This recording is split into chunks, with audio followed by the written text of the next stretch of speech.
5 years old. Yeah. And I says, Mom,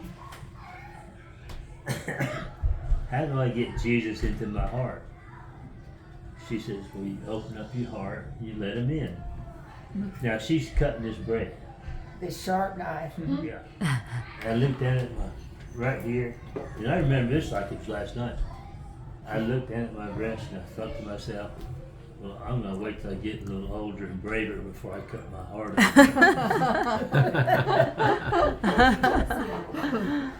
So when we had a revival in our church, at Brookdale Baptist Church. This is before we moved to Florida. It's that summer before we moved. And we had the evangelist was he was a converted Jew, and he had gotten saved in a motel. He was about to commit suicide. He was only 26, 27 years old, and he found a Gideon Bible, and he read that Bible, and he started talking to a friend of his, and they led him to the Lord. He became a Christian, and he turned out to be an evangelist. So he was at our church preaching, and I never forget it. What he said when he was giving the altar call to come forward and invite Jesus into your heart. Okay?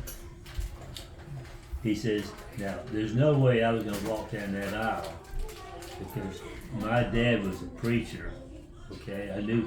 I says, if I walk down that aisle, he's going to spank me for not have already asked Jesus into my heart.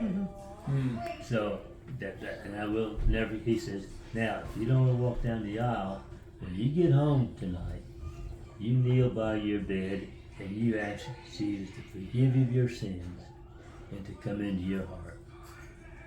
When I got home, I knelt by my bed and I asked Jesus to come into my heart. Your dad and I shared a bedroom. We had twin beds. I had one bed and he had one bed. But I knelt by my bed and asked Jesus into my heart. So I know that's when I got saved. I was 9 years old. Now, besides that, when your dad would be in his bed, one evening, or in the evening when we go to bed, your dad be in his bed and I'd be in mine, he'd say, well, come over here, and he'd lay on his back and he'd put his knees up like this, and I would sit on his feet, okay, and then he would throw me over into my bed. Okay? Yeah. But one night, he did that and I fell short and I hit this ear against the sideboard of the bed and it bled. And what? Bled? It bled. Yeah. Now, I wasn't going to tell anybody. I didn't even tell your dad. I didn't tell anybody because I was scared of it. But anyway, as a result, I have a little scar tissue, and that's why I'm hard of hearing in this one eye at certain pitches. Right.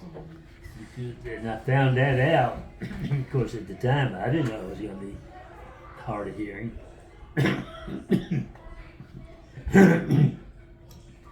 But I had when I was a freshman at Bob Jones University, they did a hearing test in our music class. They did a hearing test, and they discovered that at certain pitches, I can't hear those pitches in this ear.